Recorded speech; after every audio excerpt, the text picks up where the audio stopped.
बोले भक्तवत्सल भगवान की जय। प्रसन्नताम या न गताभिषेकतस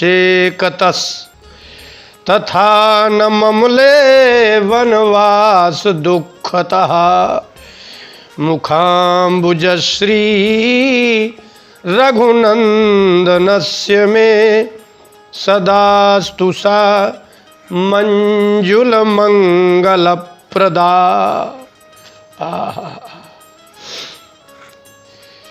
लोगों को लगता है, आपने अभी वर्तमान में देखा होगा, सारे नेता राम जी के विरोध में बोलते हैं।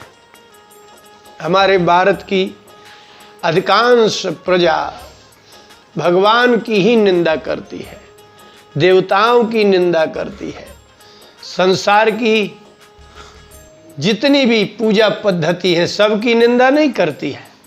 लेकिन राम जी की निंदा करने में, कृष्ण भगवान की निंदा करने में भारत के लोग बहुत अधिक प्रवृत्त हो गए। कितने तो ऐसे कथावाचक भी हो गए, बड़े प्रसिद्ध हैं, ज्ञानी हैं, लेकिन वो लोग भी भगवान की निंदा कर बैठते हैं। कथावाचकों को तो देखो, उनने कभी पढ़ा ही नहीं है, एक अक्षर नहीं पढ़ा, न कोई साधना की है, न किसी गुरु की सेवा की है, न शास्त्रों की सेवा की है, न कुछ नहीं किया, बस कथावाचक बन गए। अब ये लोग भला भगवान के स्वरूप को कैसे जानेंगे और ये लोग भला शास्त्रों के सिद्धांत को कैसे जानेंगे? इतना कठिन है, इतना कठिन है। चलिए हम आपको एक अद्भुत प्रसंग सुनाते हैं। भगवान राम, सीता और लक्ष्मण जी तीनों लोग वाल्मीकि जी के आश्रम में पहुंचे। वाल्मीकि जी के आश्रम में पहुंच करके बड़ा प्रेम हुआ, दर्शन हुआ। वाल्मीकि जी पहचान गए कि ये कौन है। ये लोग संसार के लिए नहीं आए। राम जी ने पूछा कि भगवान आप हमको ऐसी जगह बताइए, अयोध्या कांड के 126वें दोहे कि आप 5वीं चौपाई है। राम जी ने पूछा कि यस जिए जानी कहिए सोई ठाऊं, सिए सौमित्र सहित जहाँ जाऊं। भगवान राम ने बड़ी सरलता से पूछा कि हे मुनिराज, आप ऐसी जगह मुझे बता दीजिए जहाँ सिए सौमित्र सहित जहाँ जाऊं, सीता जी को कष्ट ना हो, कोई भय ना हो, लक्ष्मण जी को भी कष्ट ना हो, हम ऐसी जगह हमें बता दीजिए। वाल्मीकि जी हंसने लगे, बोले वाह क्या बात, आप ऐसे कह रहे हैं जैसे संसार के जीव पूछते हैं, ऐसे आप पूछ रहे हैं। हे भगवान, वाल्मीकि जी ने कहा है आप तो खाली अनुकरण कर रहे हैं ना, जैसे कोई नाटक नहीं करते, कोई रावण बन जाता है, कोई राम जी बन जाता है, कोई कृष्ण कंस बन जाते हैं, नाटक करते, ऐसे होते नहीं है। ऐसे ही आप कर रहे हो। 127वें दोहे की अयोध्या कांड के अब देखिए 5वीं चौपाई में ही वाल्मीकि जी ने कहा, राम आप हमको भूल में नहीं डाल सकते, संसार के लोग भूल सकते हैं, लेकिन मैं समझ गया हूं, मैं बताऊं आप कौन है? राम जी बोले बताइए। चिदानंदमय देह तुम्हारी, हे राम, चित और आनंद है आपके शरीर में, जड़ तो है ही नहीं, सत चित आनंद 3 है। तो संसार तो जड़ है ना, आपके में एकमात्र चैतन्यता है और आनंद ही आनंद भरा है। आप आए हुए हो वहाँ से वनवास के दुख से, महाराज दशरथ रोते रहे, रानियाँ रोती रहीं, संसार रोता है। जहाँ से आप निकलते हैं वहीं से लोग देख के दुखी हो जाते हैं, लेकिन आप दुखी नहीं होते। चिदानंद दो ही तत्व है आप में बड़े विशेष। क्या बोले? एक चित चैतन्यता और आनंद, सदा आनंद। चिदानंदमय देह तुम्हारी, आपके शरीर में दो ही चीजें हैं। अब विगत बेकार, बेकार नाम की चीज नहीं है, ना सुख ना दुख ना कुछ है ही नहीं है। जाने अधिकारी, लेकिन अब ये है कि आप यहाँ आए किस लिए हो वो भी हम जानते हैं। नरतन धरे हूँ, आप कैसे थोड़ी पैदा हो गए हैं जैसे सभी जीव पैदा होते हैं, रो रहे हैं, गा रहे हैं, पूर्व जन्म का कर्म फल भोग रहे हैं। नहीं, नरतन धरे हूँ, आपने मनुष्य का शरीर धारण किया, लेकिन कारण है आपके आने का।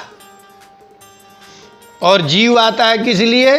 बोले यहाँ जो है अपने कर्मों का फल भोगने आता। और आप किस लिए आए हो?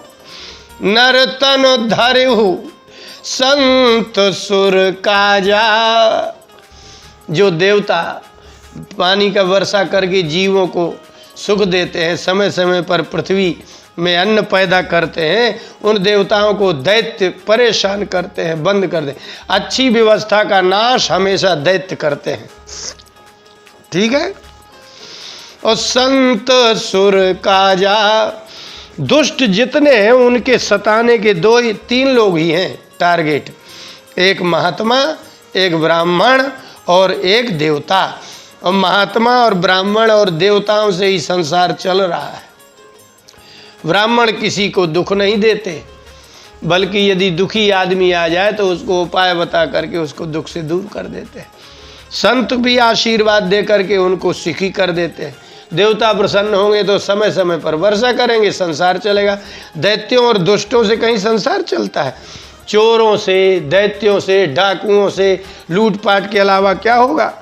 और कहू करहु जस प्राकृत राजा, लेकिन हे राम, आप तो ऐसे कर रहे हो, ऐसे कह रहे हो जैसे प्राकृत राजा। संसार का आदमी नहीं पूछता है।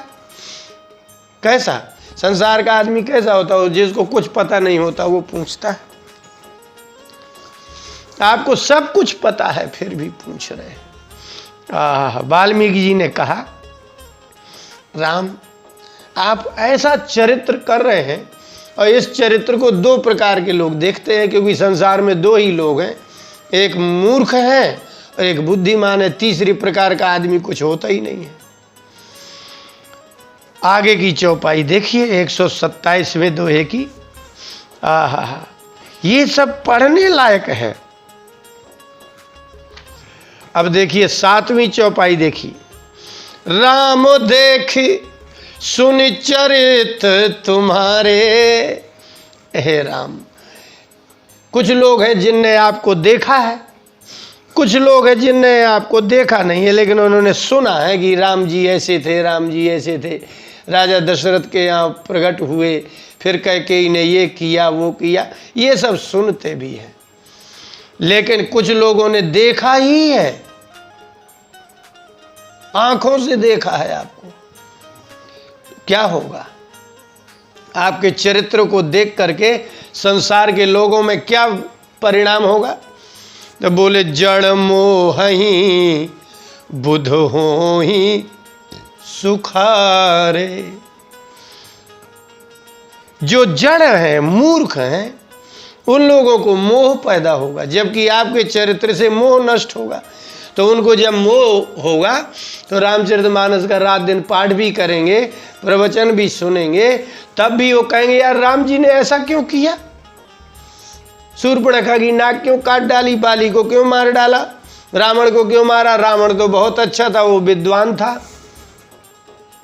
ये जड़ लोग हैं जो मोहित हो करके आपकी बड़ी निंदा करेंगे, आपके प्रत्येक चरित्र में दोष देखेंगे, दोष देख करके कहेंगे, लेकिन आपके चरित्र से, उसी चरित्र से बुध होहि सुखारे।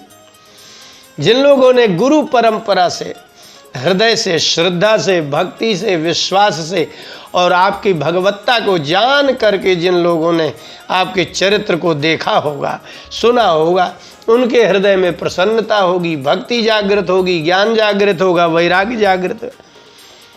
ठीक है, आप जो पूछ रहे हैं वो हम बता देंगे।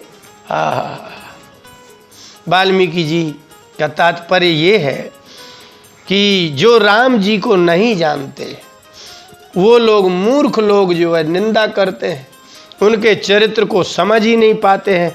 तो आप सोचिए कि एक महापुरुष है, वो संसार में पैदा होता है, वह अपना घर छोड़ देता है, द्वार छोड़ देता है, धन संपत्ति छोड़ देता है, आपसे मतलब छोड़ देता है, सारी दुनिया उसको दुखी कर दिख रही है, इसलिए वो दुख छोड़ देते हैं।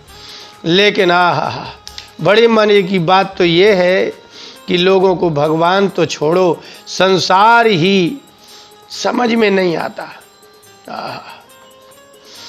इसलिए 131वें दोहे की आप देखिए, आप